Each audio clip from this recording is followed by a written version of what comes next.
What's up, everyone? Happy Wednesday, and welcome to the game on PackSite Live, the show where we talk about all the cybersecurity shenanigans you need to be aware of.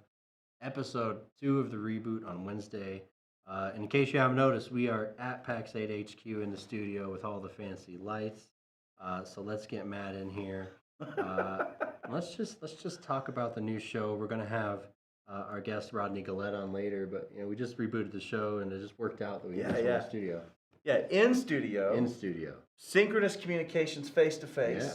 I don't even have to turn my head. I can see you out of my left eye, Dom. This is perfect. I don't have that talent. It comes with the split eyes thing. Yeah. But no, we're here. I'm excited about it. And I want to dig in also. If you haven't caught the show in a while, we are rebooting it. I feel like the world is shifting from people needing to understand the concept and getting this rhetorical understanding of where we are to people demanding to understand how to do it and understanding the more final points of it, and finer points of it, which I think is actually really good. So we're pivoting. We want to make this show more technical. Dom, you're a technical human. You come up from the technical world and live in the technical space, as am I. And so we're trying to make the show more and more, tactical and operational and things that you're actually going to need to learn and do.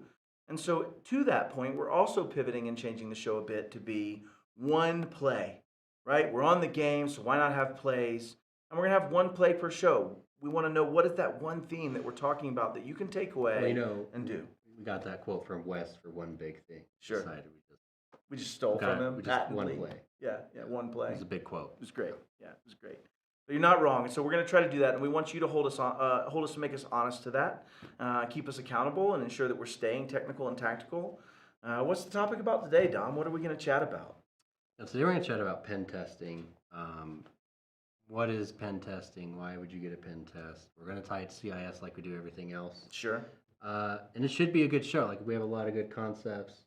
We have some epic fail AI generated images. Sure, it totally makes it fun. But really get into the why and the what and the how. And I think we'll explore how anyone watching could start to ease into this with automated pen testing. And it does dive into one thing that I've said on stage many times, and I say all the time, which is, if you were putting yourselves in the shoes of an American football coach, and you're at a very high level, and you hear your defensive coordinator step out on the field and say, you know what? I've never watched a single play of football from an offensive perspective. As a matter of fact, I'm still, with that said, not going to allow a single yard or a single down. You would laugh them off the field. It would be preposterous, right? There's zero chance of that being viable. Why? Two reasons. One, it's never realistic to think I'm never going to lose a yard in football. That's the nature of it. It's to not lose more downs and hopefully not lose more sets of downs in which people score on you. Right. But in the same breath, in order to stop someone from doing something, you have to know they're capable of doing that. If you weren't able to understand what a lateral pass was that was allowed, or if you weren't able to understand that, maybe that quarterback can hand it off to somebody else and they can throw it, what? Yeah. If you don't understand those rules, then how are you ever going to defend? Right. And so, yet we stand as defenders so often, and this is my personal ethos, that we stand as defenders so often as that coach. Saying, nobody's ever going to get me, bro. And absolutely saying, hey, I don't need to understand offense. That's why I've got cool tools and toys and shoulder pads that stop that guy. Right. It's not how this works. Right. It's not the shoulder pads. And so we want to shocked Pikachu face when they do get pwned. Right? They're all surprised. And Thanks it's for like, what did you just make a meme, an actual verb sentence or a sentence structure? I did. I just want to make sure I understood it. Yeah, I got it. I saw important. the meme. Yeah. And I've had those calls where it's like I thought I had everything under control. Yeah. And imagine being the football coach and the entire rulebook changes every day. Yeah. Right? Like that's where we're at. And so we're saying, if that was the case and you now are saying I don't even need to understand adversarial or things there, then that's ridiculous. And so our one play today is this sentence.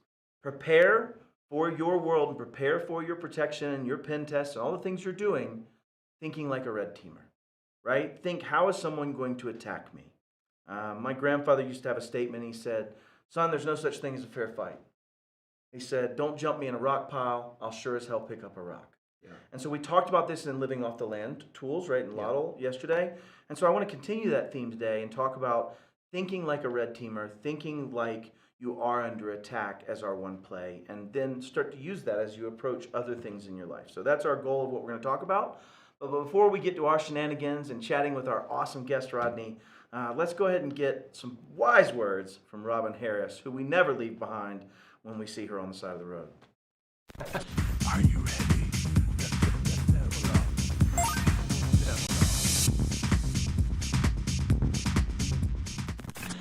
So I'm going to talk about one of the value-added services we can bring to our customers is to educate them and help them level up. Become an advisor and a go-to resource that they can see as not just somebody they buy something from, but truly a partner, right? And when we educate our customers, it's kind of self-serving. It's a little bit sneaky because sometimes by educating them, it allows us to serve them better. It allows us to do more for them when they're able to do more for themselves.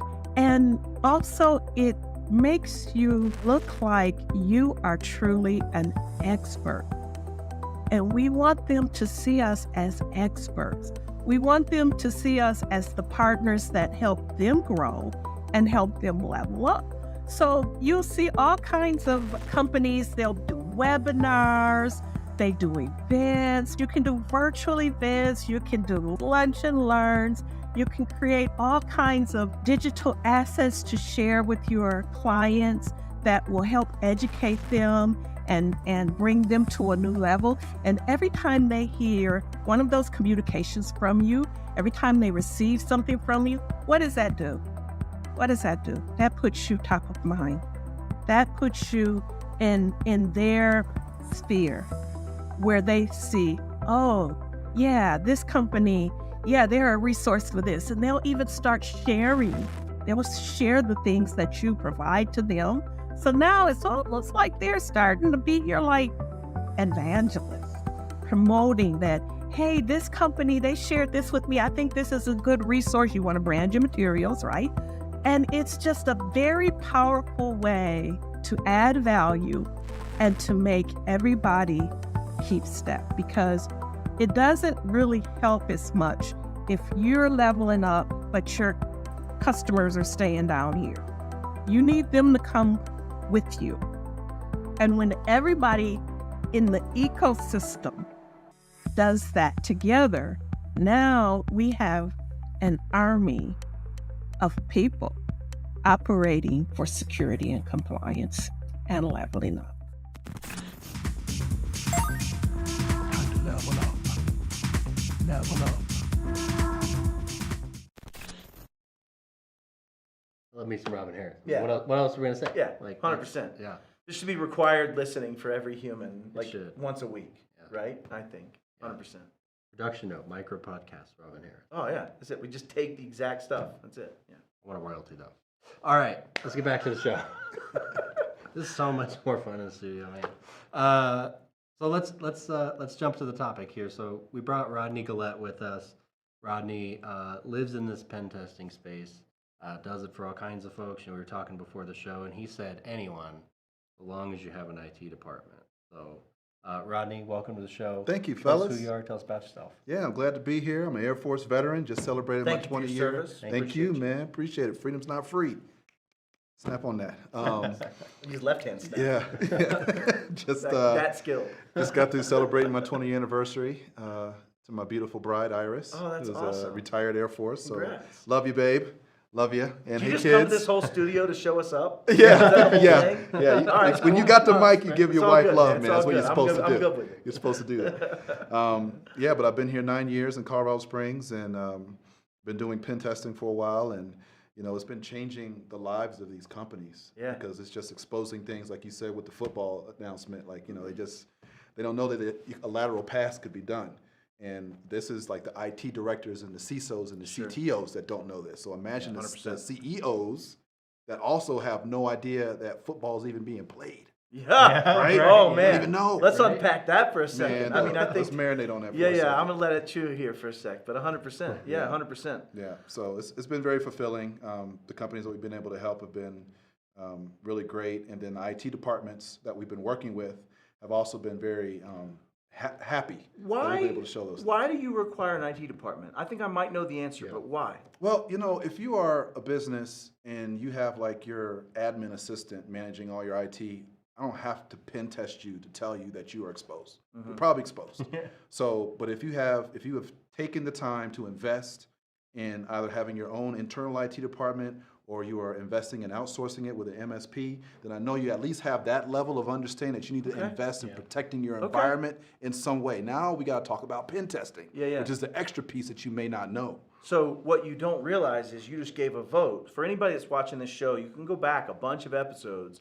And 2 years ago, we had Phyllis Lee come on to defend why is CIS 1818. And her and John Strand on separate episodes had two very different arguments as to what that answer was. And you voted for Phyllis Lee's, which really is, why would you spend time breaking in if you already know the doors are unlocked? It's wide open. Why would you not wait until you've done all these other things? And so in your mind, you're making the assumption that because they have those externals, those people are at least doing some of those cursory things, and that they're willing to invest in. Is that a fair assessment? That's right. Yes, sir. I would have taken it to be a different reason. My bet would have been that it was because you knew they had the ability to remediate the things you found. But I like your answer better, actually, and I like both sides of that answer. So great to meet you. For the record, Thanks. I'm on Phyllis's side of that argument. Yeah. Just so you know, Phyllis. Only because I think Phyllis is meaner than John Strand, even though she smiles more. Well, Smiles are important. It's a It's dangerous usually smile. that's the point. Yeah. Okay, so I'm voting just for everybody out there. I'm voting for Phyllis Lee on this one. Thank you, Phyllis. But love you, John. I tease. What you're doing is what I like to think is that checksum balance after people have said you're good. Yes. And you made a comment of people don't even know they're playing football. How many of you are in the audience don't even know a game's being played? That your partners that you do business with, your SMBs that you support, MSPs, how many of them don't know football's even being played or that a game's even being played? I think to your point. So pen tests, and this was John Strand's argument. John Strand's argument was, if I bring you a pen test with 5,000 findings in it that I found in 7 minutes, and I'm paraphrasing and also getting it wrong, John, so if you want to punish me later, you're welcome to, then it should be movement to get executive buy-in and to get people's hearts and minds in it. So there's actually an interesting flip of that point. But enough talking. So does it depend on the board? Maybe It might. Maybe that's Yeah. the question. I've done enough talking. We want to get more technical. We want to get more educative. And so we're going to bring our slides into this. And let's start by bringing up my screen with our one play, which is prepare for a pen test, even a pen test, and really general life, you can insert that, by thinking like a red teamer, right? And I love the hyperbolous. We're going to distract us from the topic. Okay, let's do it. 'Cause you said general life. Yeah. So like if I put a lock on my door, Yes. I close the door, Yes. I lock it, and I Yes. make sure the damn door doesn't That's open. valuable. That's red Yes. teaming. Yeah. Yeah, and it's the And I know same someone that does it, reason by the way. that the other day I was riding my bicycle with my dad. Yeah. And there was a gate in this very ritzy neighborhood that was blocking off car access, and yet there was a path for you to walk by. And I said, Sure. hey, I wonder if they thought like a red teamer. Walked around the gate, stood They in the light definitely beam, opened the gate. So you right they in. did not think like No, a they red didn't. teamer. Yeah. But the point is, if you don't think like how someone's going to attack you, it goes back to what we talked about in the last show, or heck, somewhere I've said it, that we as humans have a positive outcome bias. Yes. Yes. We by default think that if we go buy that lottery ticket for $1, we're going to get our 40 million, even though the odds are more than the 40 million against me. And correct me if I'm wrong, anybody with data. But let's dig into it. So let's go ahead and say, 6 million, I think. what is a pen test? Let's dig into CIS and just say what's its purpose. Control 18, it means it's the end. It has no IG1s, which means there's no first pass of this. There's only a second pass of this, which means you are 35-ish controls in by the time you're back to Well, pen let's testing. dig in for a second, because it's control 18, it's our last control. Yep, And you don't touch an IG1. That's right. Assuming you're following the IGs as they're written. that's right.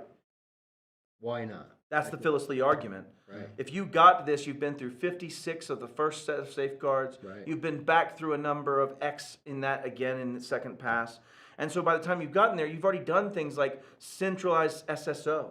You've already done things like have unique passwords. Well, guess what? Every pen test I've ever done doesn't play out that way, right? And so when you get to this point, it's making this assumption that you've done the things to teach your guard how to cut on that when he gets cross blocked. Right. You've taught you've done the things you need to do to empower yourself and you're not just fighting against Michael, I lost my famous Well, and- boxer. Michael Myers? No, that would work. Michael Myers. That works. I'm with you on that. We'll go Michael Myers. And back to the 5,000 findings argument. Yeah. If you give me 5,000 findings and I'm an executive, I'm going to just be overwhelmed. There's That's fair. nothing actionable in 5,000 fair. findings. Yeah. Right? If you're giving me 7 or 8 or 12 actionable findings, then hopefully if you've gone through all this or somewhat Yeah. out there, I have actions. I can schedule those actions. I can put them in the POAM.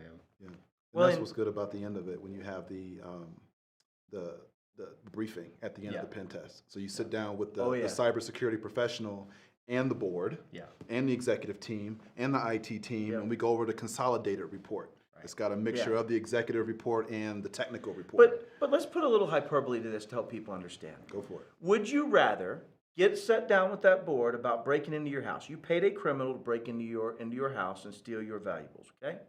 And you said, all right, we're going to do our after action report. And that after action report says, found front door unlocked, found alarm not set, found valuables sitting out in the middle of the area, Sure. found cameras not enabled, found guard dog locked in kennel, found shotgun unarmed, found homeowners pre-tied up and pre-handcuffed. What do you fix? It's so broken, it's all there. So now let's look at a different report. Found that the house was completely locked and alarmed, had to take countermeasures to stop the alarm from actually taking action. Found the dog, realized that I need to come back another night, maybe drug the dog, came back, realized that the homeowners were light sleepers. Which one teaches you more about the gaps in your situation? And which one is really just pointing out the things you already had lists to do before? Yeah, Like right lock on. the front door was already one of them. Yeah. And set the alarm was already one of them. Yeah, right on. And so my point is, when you think about pen testing, having unique passwords is already one of them. Yeah. Having SSO is already one of them. Having an incident response capability is already one of them. And yet here we find ourselves where that's the findings of a lot of reports. Yeah. And so what is the purpose of it? Let's read this from their own words. To test the effectiveness and resiliency, those are two separate words, words matter, of enterprise assets. Well, effectiveness is how efficacious, how much did it actually do? And resiliency is when that one got kicked over, how well did that next one take over? Yep.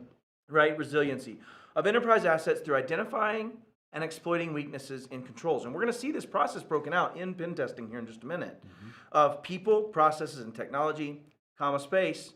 Let's just add this on. And simulating the objectives and actions of an attacker. Yes. I'll give people points when we get to our definitions in a minute. That might be the answer to one of the definitions, right? So that's our pen testing of what is it. Let's do this though. Let's get some terms out of the way that matter. What is a pen test? Each of us, let's just go. Tackle a term. What's an external pen test, Rodney? That's what I'm hacking you from the outside. Yeah, that's right. That's where I'm taking, and in fact, when I think of external pen test, I'm actually thinking of the terms attack surface and protect surface. Now, I'll give John Kindervog this reference as the person I've heard it from first, which is your protect surface is everything you own. Your attack surface is what you choose to expose to the world. And when you think about that, external pen tests look from the lens of that very externalized attack surface. My site, my website, my firewall, my hosted NAT that I bring back into my crappy Plex box, let's just say. I'm looking at you, LastPass. But the point is, when you start thinking about an external pen test, it looks at those things. All right, Dom, what's an internal pen test? What's the difference between an external and Internal pen test, I start to understand what I have available to me once I get past layer 0. If you Yeah. will. I start to understand what that environment looks like in advance. I've always been cautious Sure. with these types of tests. I've always wanted an external test Yep. because that's where I'm going to start to get punched. But an internal one is super valuable. You're in the environment. You start to identify. You're probably going to more likely to find vulnerabilities in a network than you I are off usually the do. edge. Yeah. If you click on that shiny bunny in your email, Yeah.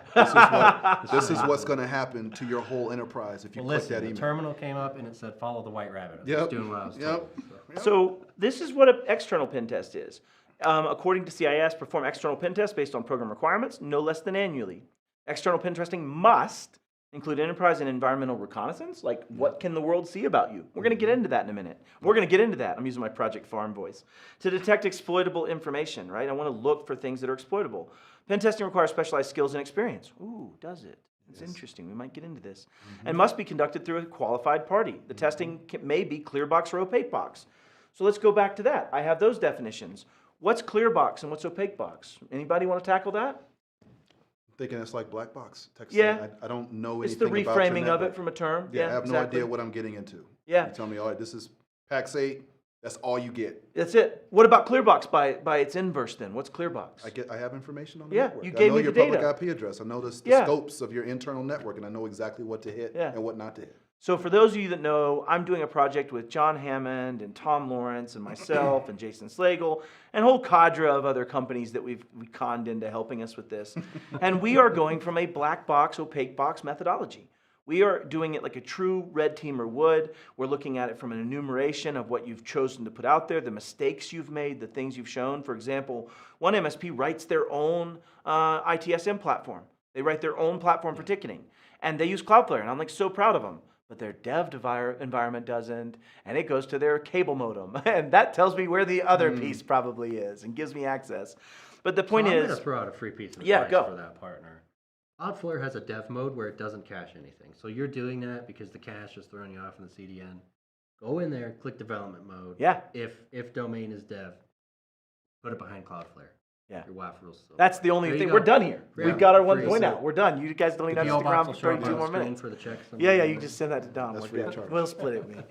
So Clearbox and Opaque Box really references how much information that pen tester has. And if you think about it, Opaque Box is significantly more like a threat actor. Right, in the sense that that's what they're going to usually start with. They don't always have some insider. They don't have information about your environment, how you built. And there's a lot of services out there for that, right? Like for me to go figure out what you're using, I can use Built With. I can use Shodan. And we'll get to that here in a bit. Well, and just So- it's not hard for me as a threat actor to get from black box or opaque box to knowing everything. Oh, about you. yeah. It It's is- my favorite thing it to is- do. It is, yeah. Just, Just wanna take be your clear. email. Yeah. And I'll have it your is not- public IP. Exactly. Yeah, that's my favorite there. thing to do. I love the OSINT part and building a map in my mind. I'll give a shout out to PlexTrack here. For the hackening, PlexTrack was one of the first ones to donate their platform to us.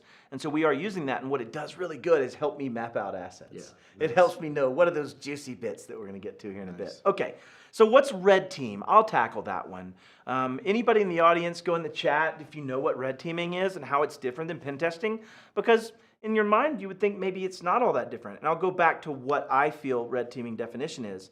Comma space and simulating the objectives and Yeah. objectives and actions of an attacker. Usually when you hear red teaming, someone is taking TTPs and actions from a known APT or advanced persistent threat group or a known threat group and then emulating them. Why, Matt? Why would they emulate them? Well, we talked about this last week when we talked about living off the land. Sometimes I might start with certutil, get certutil to load something else into, like there's things that I'm doing that you would want to emulate and go, hey, other people's punch like this, maybe I should be able to defend against that, right? And so when we think about what we're talking about with red teaming, it's much more emulation of what is actually happening out there with current threat actors and the way they're behaving right now. Dom, what's enumeration? Enumeration is finding the things and enumerating them. It's a verb. It's fair. It's touche. It's a lot of what you're doing with PlexTrack, right? Yeah. It's understanding what's available, and then once you're Documenting, right, and writing it down. well, once you're past the edge, you're using. I mean, there's a million tools in Windows Yeah. that don't trip anything that I'll use to enumerate your Yeah, environment. 100%. And so that's gathering more information. What's exploitation, Rodney? Just the actual fun stuff, the hacking. I love that you smiled fun as stuff, you man. said it, because I know exactly what you mean when I'm like, bro, time to send that payload. Yes, I got a shell. I actually, Yes. like a little kid one day, I was on Huntress Hackett like 5 years ago. And who was it? They sued me. Or anyways, okay. There was wow. there was an Doesn't matter. anti-malware company that said that we would not be able to get past their anti-malware, and all we were doing is rehashing. It was me and Slagle. We were just rehashing a binary. Wow. Rehashed it. I run it, and like a little schoolgirl, like I got a shell. Like I was like so excited because it actually got past it. I was like, what? The guy left the room immediately after it started making. Yeah, a right stink. on, man. It happens.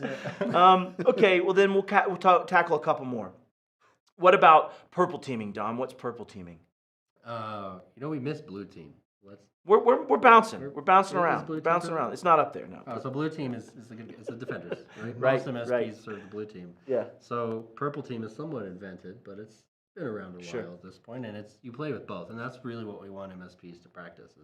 Well, Is a little bit on the red side, a little bit on the blue side. and we just talked about this. Imagine you're emulating an adversary's techniques or TTPs. Right. You want to know, hey, real quick, blue team, did you guys see that alert? Yeah. Okay, cool. They are seeing that alert, right? Purple teaming allows you to collaborate between that red team and purple team in the moment of it, right? And understanding some of those things. And I'm definitely summarizing y'all. So any of you deep pen testers out there, like, I'm sorry, I love you. I'm definitely being summative. Love you a lot. In this. So, all right, let's tackle this one because I meant this to be a little controversial. I'm gonna start getting ready to dodge bricks here.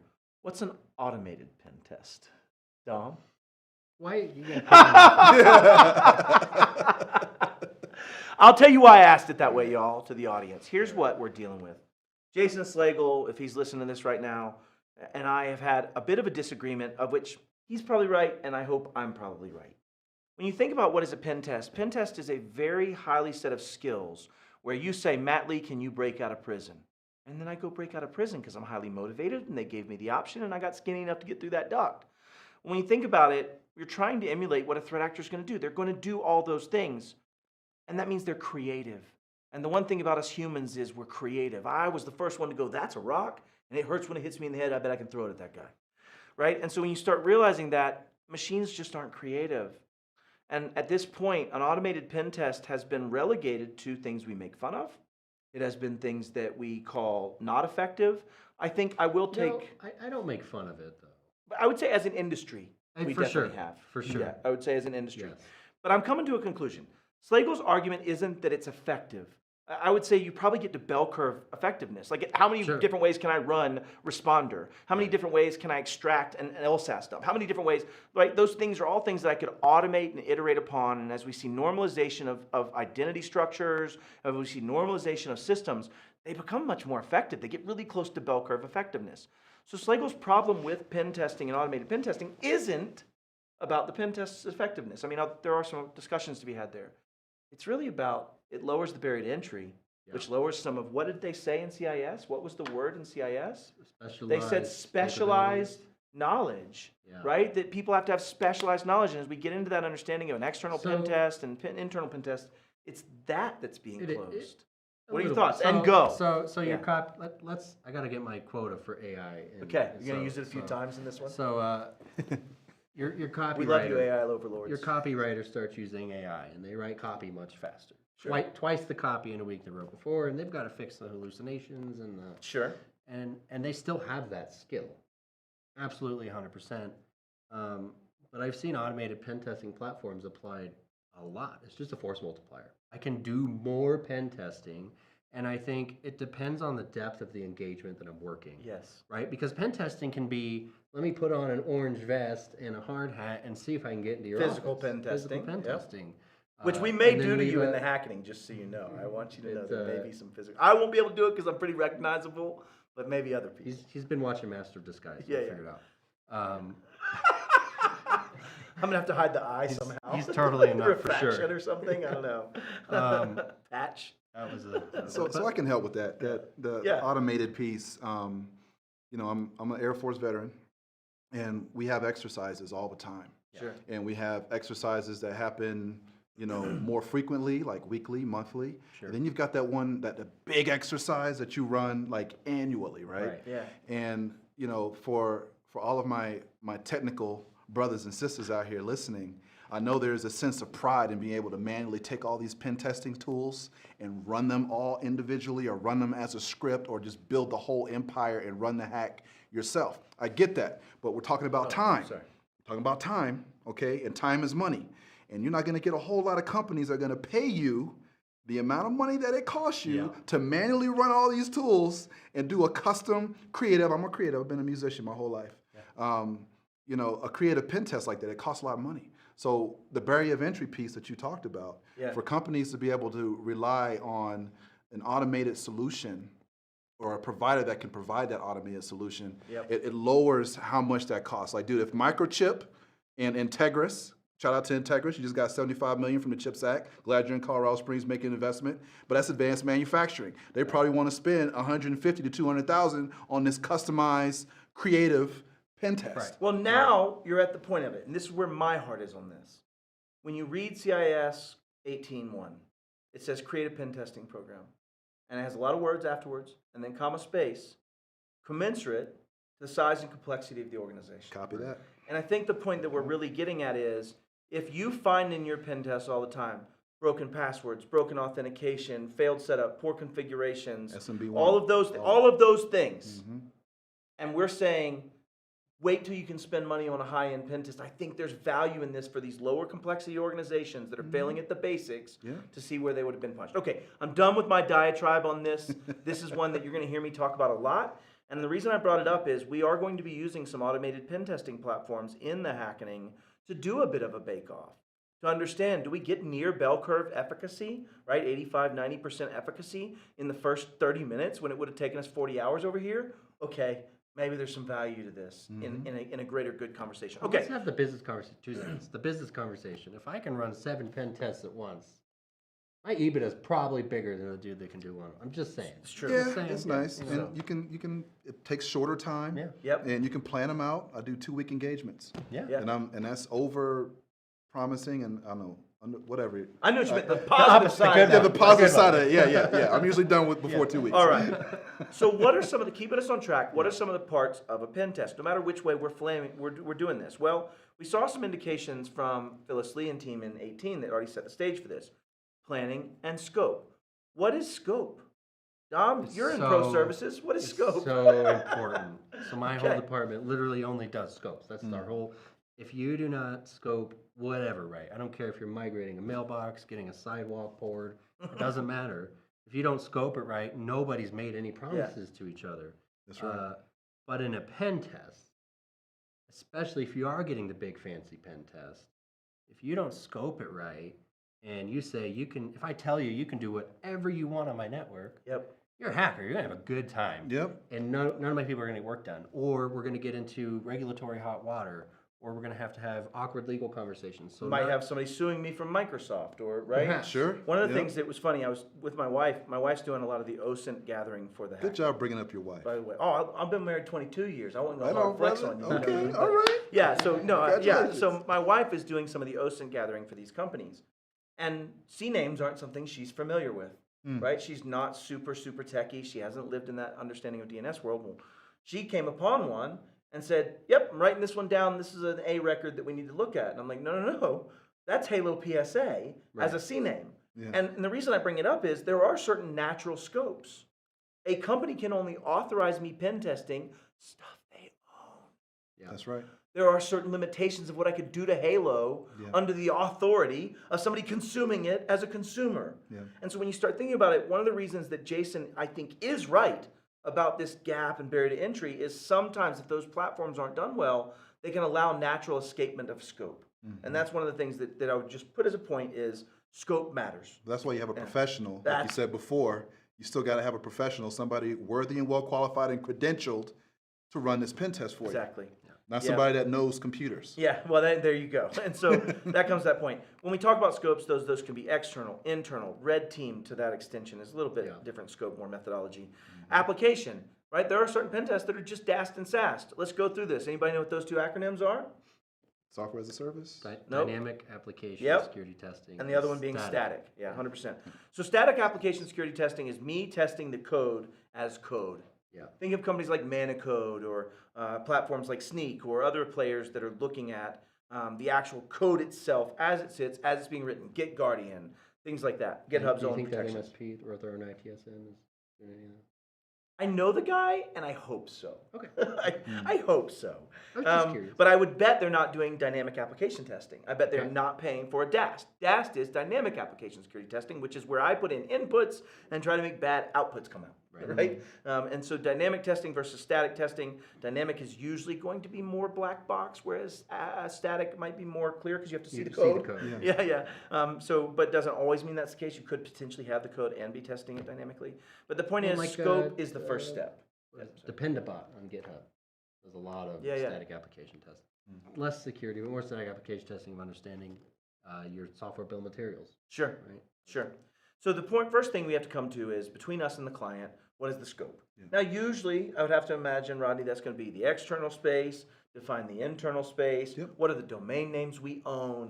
What are the things that we have that we can test? Right? And you're going to go put those into your plan and into your scope. In our case, what we have decided to do with the hackening is no scope, meaning the scope is only the natural scope of legal authority, meaning it's everything they own in every way, with the exception of DDoS, right? No denial of service, or no DOS in any way. Yeah, no denial of service. We're not affecting the A of the CIA triad, only the C aspect of it, and maybe the I a little bit we might play. But understanding scope is the first step. So what's after scope? Well, now this is where you get to go do your job. So what comes in this information gathering phase, Rodney? You know, we're looking at their, we're doing who is on them. We're going into their DNS records and seeing all the IPs that everything's being pointed at. You know, we're seeing how many IPs are on the internal network. And what, you know, not what they are, that's a different piece, enumeration, but it's what is here. What can I see? What can I see that you told me wasn't there? And then you know, did you know you had, you know, 4 PCs that, you know, you said you got rid of? Did you know these things were out there? Like, you know, do you remember that XP machine you stuck in the bathroom to handle the door controller? So we're just grabbing information, man, just as much information as we can. So in information gathering and reconnaissance, there's a passive mode and an active mode. Dom, can you talk about some of the tools that you might use for passive enumeration or passive reconnaissance and gathering? You know, we talked about DNS. DNS screams so much information. Oh, it does. So My favorite. So, like, I guess another free tip, like, just plug your domain into dnsdumpster.com. See what comes up. And you might be a little shocked. Yeah, because DNS, what DNS Dumpster and tools like Security Trails do, same thing with cert.sh, crt.sh. All 3 of those have in their own way an approach to passive. What's the difference between passive and active? Well, if I'm going to go attack somebody in real life, let's say I'm going to go do something to a human in a kinetic fashion. Do I want to tell them, hey, Rodney, I'm going to come by your house on Thursday, I'm going to mess you up. Hey, Rodney, I'm going to come by your house on Thursday. No, I want to do everything I can passively till that moment that I am active, and now you know I'm a threat actor. And so when you think about this, passive doesn't let the victim, or in this case the willing victim, right, the client, know that you've started, that you're doing things against them. And criminals use this methodology too, right? I'll go to DNS Dumpster, Security Trails. You can get a free membership to Security Trails with a contrived address that you just have to prove you own. And I can go in there and look up domains and find alternate domains, subdomains, relationships, where those domains point. DNS Dumpster will give me a graphical representation of the connection points. And the cool thing about DNS Dumpster is it does very little actual querying. It's storing recursive. data. Where it's all, what is it? The reflexive DNS. When someone has said, hey, I need this, then all the DNS providers that get that request go, hey, this must exist if someone's asking for it, which it can be poisoned, obviously, by scanners and all DNS those things. has some fair share of problems. It does. But the point is that we're using systems like Security Trails, DNS Dumpster, Spiderfoot's kind of fun. If you've not ever spun up a Spiderfoot instance, you can do it in Chasm very easily. Shodan is great, right? Every time I get an IP address from Security Trails, the first thing I do is check Shodan. Now, you know what the best thing I can ever see in Shodan is, Dan? Or Dom, what do you think the best thing I can ever see in Shodan is? HTTP headers or titles. No, like what I want to make me a happy, proud papa about security and people actually securing themselves. Yeah, nothing. Why? No. Why would I see nothing? Because there's nothing there. Not just that. It's protected. Like that, you can get responses from Shodan that say, well, there's nothing open. I want to see nothing. And the reason is, and this is one takeaway I want you to take, MSPs, even those doing the hacking, and you can change now. It's not too late. We're only through the H's. So when you do this, go and change so that your stuff that you own blocks the Shodan IPs. Like, don't make it easy for me. Don't give me this freebie spot I can go just look it up. Go say, do not allow this to happen. Don't let them scan my networks. Right? And do things like that to reduce some of that ease of me checking it passively. Why? Because if I do not get what I need passively, like I want to know what ports are open, I want to know what ports have what services, what versions of those services, I can do all of that from Shodan, at least within a certain window of time of when it was gathered. But the second I type in nmap space IP space enter dash blank or whatever I'm going to put on it for flags, you have the opportunity to know something about me. And that's what passive is trying to avoid, is knowing something about me. So you mentioned cert.sh. And that's certificate transparency laws. Oh, it's so beautiful. No, I've gone on so many tangents about certificates. Bro, me too. It solved a huge problem, but goddamn did it create one. So it gave instant visibility to something that otherwise would have been private. You right? can, so 2 facts for that. Do put your domain into cert. So crt.sh. You'll see every SSL certificate you've issued since I think it's 2009, 2010, something like that. 8, 9, like that. 8, but yeah. But fun fact, somehow one of the DoD CAs dumped into the cert log, so you can find names of just DoD personnel, their DoD numbers, man. their whole certificate common name. Don't worry, they just leaked the OPM database. OPM. Oh, I'm dude. sorry, y'all. Too soon? Sorry. No, Okay, we're this- good. So the next phase is active phase. This is when I am okay. It's a battle. This is a war. We're now fighting. Let's see whose team wins. And I'm hyperbolizing that a bit, but my point being, this is now when I'm actually doing things that could get me caught, doing things that you could use to actually make a defense and detect early and stop the threat actors. It's because I'm enumerating, but I'm also blending in with thousands of others that do it every day, right? Like I'm one IP in many, but it's where I'm going to gather information about services. Like, are you exposing 3389, or maybe you're hiding it from me and it's 3390? That's the I'll best never trick. It's find foolproof. Yeah. it. It's foolproof.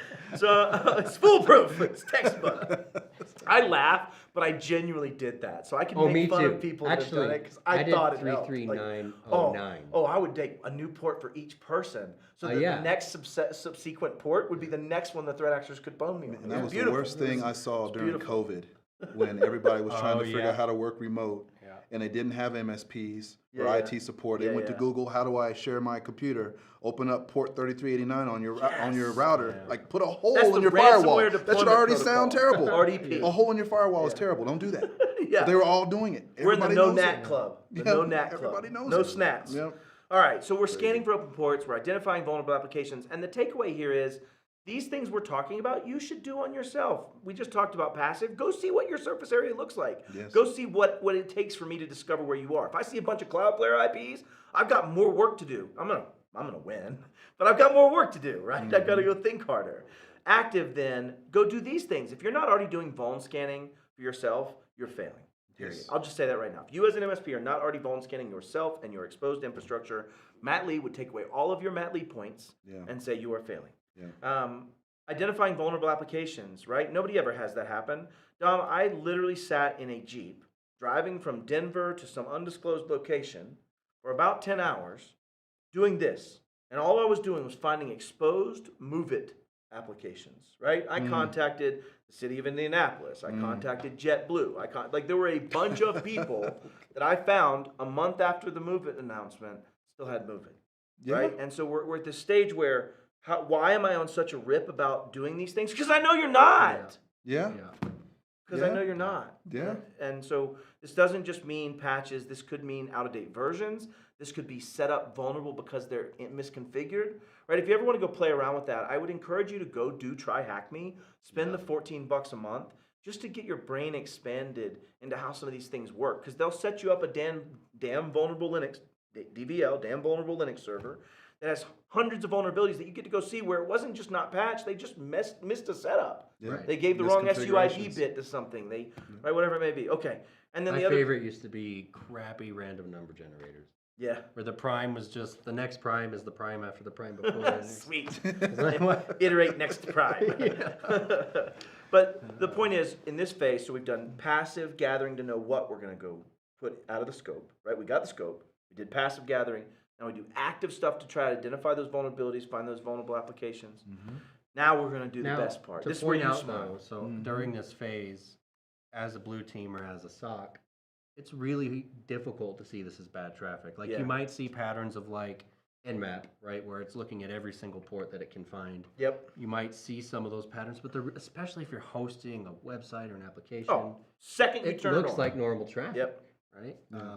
Bro. Or it looks like all the other exploits. I've been doing these pen tests. I'm on my first client where their IT is actually able to see me running the Early hack. on. Really? All right. Yeah. Which is sad, right? Like Yeah. when you think about it, if I see subsequent ports being accessed at once, it's probably not something using it for legitimate purposes. Yeah. That's a failed Right, abandon like rule for me. Like that's I done. could take And F- I'm not Done. even Done. scanning Yeah. fast. I'm Yeah. going real moderate speed, so Yeah. it doesn't trip anything. But you know, this is the first one I actually saw for me. that. All the rest of them, like, dude, we didn't even know you were in. Yeah. It's like, yeah, it's probably something you should look at. What's funny is you bring up failed abandon. So I took my PNPT, which is a 5-day exam. They just basically, like you said, Rodney, here's an external company.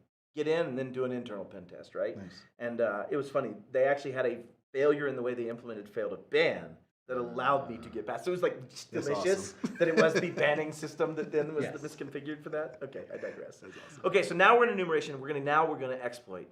This is when people think about hacking, they don't think about this, they don't think about this, they don't think about this, they think about this. They immediately go towards, I'm a hacker. Me and Dom going to gang up on one keyboard together. We're going to type individual letters and we're going to be hacky, right? Looking at you. Saw it in the Matrix. Yeah, I saw it in the Matrix. It works.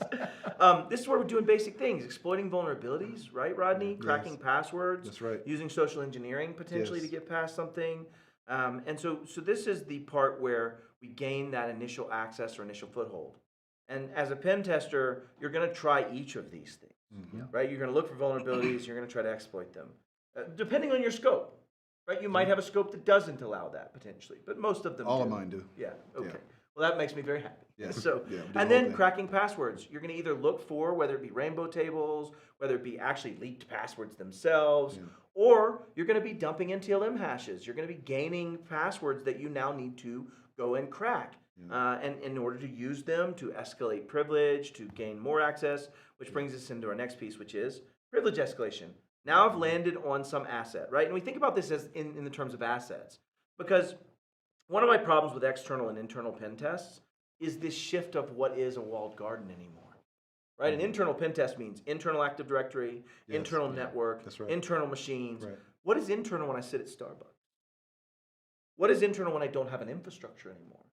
What is internal when I live only in an IDP and SaaS and other extensibilities? What is that model now? And so I think there's some nomenclatural gaps in pen testing, a pure play IDP centric environment that we haven't really made ground on yet. The best things people have come up with is cloud configuration check. If you play at the VDPs well, Yeah. combined with your, I mean, imagine getting paid out on a VDP and a pen test.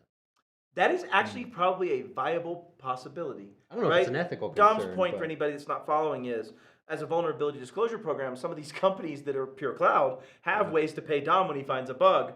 And at some point, what if I'm finding that bug while enumerating and testing against someone's system? And for most people who don't know, you should definitely, if you are going down this road, take Bo Bullock's Hacking the Cloud course. It's 8 hours, I think, but just so good. But one of the things that stood out to me in that course was a lot of your major platforms like Microsoft, Google, AWS do have set constraints you are allowed to pen test within, even for that in-client environment. Password test, password spraying against your own environment, things of that nature are allowable in certain ways. So, the point I'm making is, what we're trying to do in this stage is gain access, and to the point I made earlier, internal, external pen test. In this model, we are thinking like a traditional network whereby I have compromised that private IP space, and I'm now working within lateralization in that private IP space. Or your Azure environment. Fair. PrivEsk, maintaining access. We want to install backdoors. You know, when you're doing what you're doing in your testing, do you try to show that you added an account, gained privilege for someone, show that you could create an account? Is that also part of your simulation? Yep. Dude, I've had things where a lot of my findings are with these people's printers. So they have the Service default accounts. username and password, so I already got that.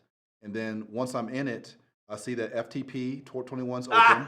I also see that I have read-write permissions on the perfect. FTP server inside the printer. Yeah. So I'm able to copy, I show them the whole thing. Yeah. And the board of directors are just like, and IT's like, oh. I Well, didn't and know. let alone service accounts that get created. Yeah. Or just giant Scan me, failures. scan me. Right? Like, scan, bro. Scan will be the death of me. But the point is, we want to then, if we land as a low privilege, and this is actually another takeaway you should take, which is, you shouldn't be giving people local admin rights, bro. Nope. People shouldn't have local admin rights. That's right. I know, throw rocks at me if you want, but I don't have to PrivEsk if you've already prived me, right? If everywhere I land as an admin, I don't have to PrivEsk. I'm already an admin. So the point is, you should take away local admin rights and make it where once I land on a box, and let's say I gain a foothold, I got in with some low priv account, I can't do the things I need to do against maybe Kerberos or whatever it might be, then I need to PrivEsk. I need to be able to be at a higher level of privilege. And so what we're seeing next is privilege escalation and maintaining access. And those are maybe two separate things sometimes. Yeah, and I do not care what endpoint, protective, whatever you want to run. I don't care if you have, maybe MDR. MDR might catch me if it's a good SOC. But, if I have local admin, I can turn your stuff off. I don't care what endpoint product you're running. That's exactly what I'm or going to do. application whitelisting or whatever. I'll get around it if I'm an admin. And for the MSPs that are watching, Not all clients are good clients. You are Come on, man. the expert that they have paid, that they're paying. They should be paying you true. to manage their stuff. So when you tell them as the expert that you cannot have admin rights, and they have not studied your craft tell you that they know better and they should have admin rights, those are times when you should really consider walking away from that client. Because when they get hacked, because you decide to give them admin rights anyway and do all these things that you know you shouldn't do as a cybersecurity and IT professional, you're gonna be the throat to choke at the end of the day. Yeah. Even though you told them, maybe you'll get them to sign a document saying, yo, I waived the rights because I told him to do this and I know it's unsafe. They will still come after you. You don't want the drama, just let them go. Yeah. Find clients that will listen and respect your knowledge and help those out. I'm laying there on the surgical table going, Doc, I really like to suture it up myself if you don't mind. Man, you're all right. Yeah, go ahead, take care of it. Yeah, I like a lefty stitch pattern. A good friend and attorney who was on this show, Tyler. Oh, yeah. I was in his office once while he was still working with us, and I was talking about a waiver for a totally different situation. And he said, I'm going to write you a waiver to get you out of anything. You're still going to have to litigate it. I was like, huh? It's a true Totally story. changed my mindset. He's like, you'll win, but you're going to court. Yeah, you still got to go through the drama. Nobody wants that. So we've gained and maintained access. And the piece I want to talk about is, like, as a threat actor, that's what they're going to do too, right? Because there's a lot of people whose persona is just to compromise, get in, and sell it to somebody else to go make the actual ROI and profit out of that, right? Initial access brokers, initial compromise. Back to acting at scale. Maybe that's your automated pen tester. That's the initial. And then And you're not wrong.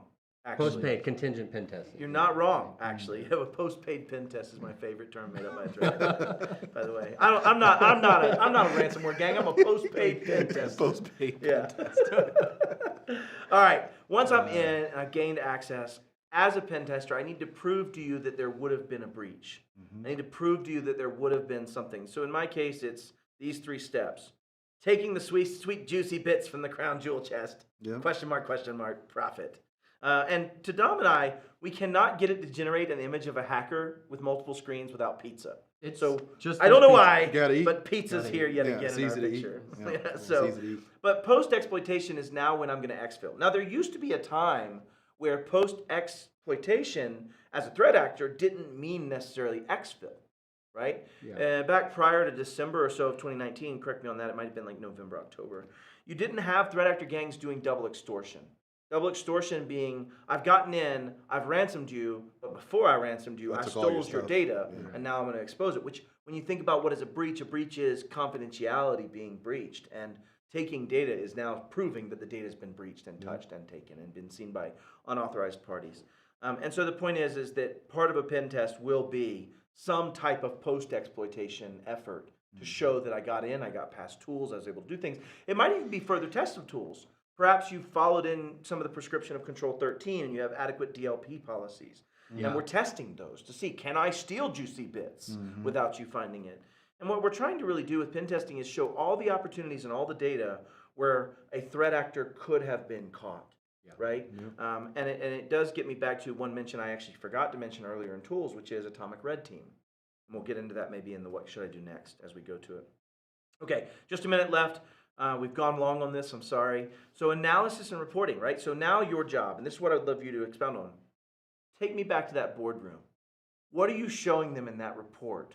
What is your intention of that report? Because when I did my PNPT, I wrote a 153-page report. And I've read one of your reports, and it wasn't short. So what are the things you're trying to show people in that? What are we doing in that reporting phase? What's the point of it? So there's different reports. So we have an executive summary, which is better for the board. I didn't send you that one. I sent you the... I got the one I wanted to read with the nerdier bits. Right. So it's got nerdy bits. So the consolidated report is a mix of the executive report and the nerdy bits. And then I have a technical report, which is all nerdy bits. And then there's an activity log that shows everything and every time and everything I touched and when I did it and what it looked like. And then there's an evidence file that shows pictures of everything that we were able to see. So, with the boardroom, I'm quickly going through the consolidated report. And what's nice, it's got the little bar, shows it was critical. It's like, guys, this is critical. Now you have a visual, it's critical. And I know I'm talking to a lot of non-technical people. So I'll take a couple things that are easy to explain to them, but the conversation with the IT team is the one that's the most important. And, and maybe to summarize, and my thought is not to cut off, I just don't want us to run out of time here. Maybe to summarize, executives need to see executive things that get buy-in, governance, understanding the major problem. But there's also a compendium that needs money. There's also a company that needs the technical findings to say, go turn off LLM&R. Well, if you're not using IPv6 local lookup, Turn it then why off. would you need it? Turn it off. Turn it Maybe off. SMB1 isn't necessary anymore, boys and girls. Maybe we Yeah. can drop that thing. Yeah. Also, if And you're I find running that everywhere. IPv6 in your LAN, please call me and tell me why. Yeah, let's have Oh, a so chat. I got a group that told me why. They said that Microsoft has cloud technology that integrates into your local infrastructure that needs IPv6 in order to work. I'd And I make was like, them dude, like, show don't. me the proof. Okay, But great. I'm maybe glad we we got can this help. online. Yeah. I'm glad we got this online because this came up before. Yeah, We wanna good. This see came it. up Show before. us the Yes. docs. Yeah. All right. Yeah. So next phase after analysis and reporting, right? Because this is the point. This is the point. When you're doing a pen test, you need to get the people that are bought in to go do the things that need to be fixed. Yes. And that's my point. Post remediation, what do? Fix stuff.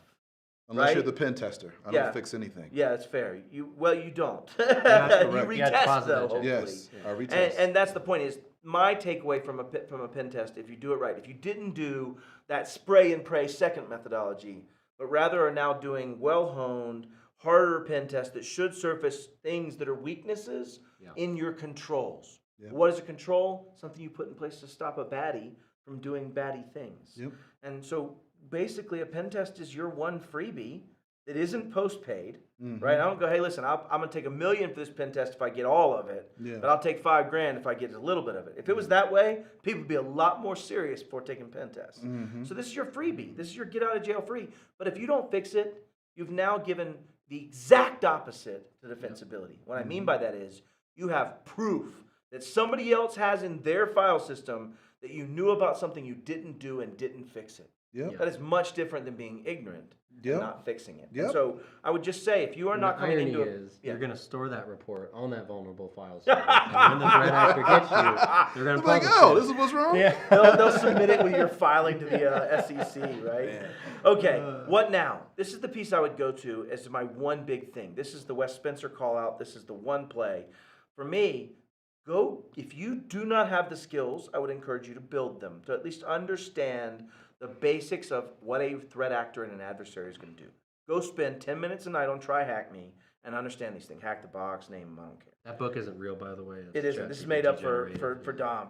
The second piece is, if you can't build that expertise and you are of size and you have a lot of fiduciary responsibility as an MSP, maybe you should pay someone like a Rodney to do that. Yeah. I think there's value in that. And I'm really hoping the mics are picking up these whispers because it's Yeah. super dope. Yeah. But the point is, See the thumbs you up. should go and find an expert if you have the size and complexity to spend the $10,000 or $15,000 Yeah. for the 40-hour patented 2-week or 1-week engagement. And if not, the lowest barrier to entry that we brought up earlier in this is, why would you not use an automated platform against yourself to understand the breadth, to understand what's going on, to understand the things that you've missed, to have at least some check and balance, or hire a Rodney to come in and run a platform that gets it at a lower cost option for someone, right? I'm assuming you have models where you can do this through automated platforms and do that where they get to at least find those problems before a post-paid pen testing threat actor finds it. I love it. Now, I just want to make sure we get to the ethical piece. Yeah, for you please do. MSPs, running a pen test on your own clients and charging them for that, it's probably not the best thing. Wait, And- you can't just do the $99 pen test? Oh man, I mean, we all know who Bernie Madoff is. Okay. Did we This just is- Bernie Madoff the $99 pen Hey test? man, You look, just make I me mean, smile in my heart right you now. ask, you ask the guy, hey, are you following all the checks and balances? Yeah, we are, but it's the Fox watching the hen house. So this is like a third party audit. You need to find somebody objective that has nothing to do with your business to come in and do this from the outside. Think of it as an external audit.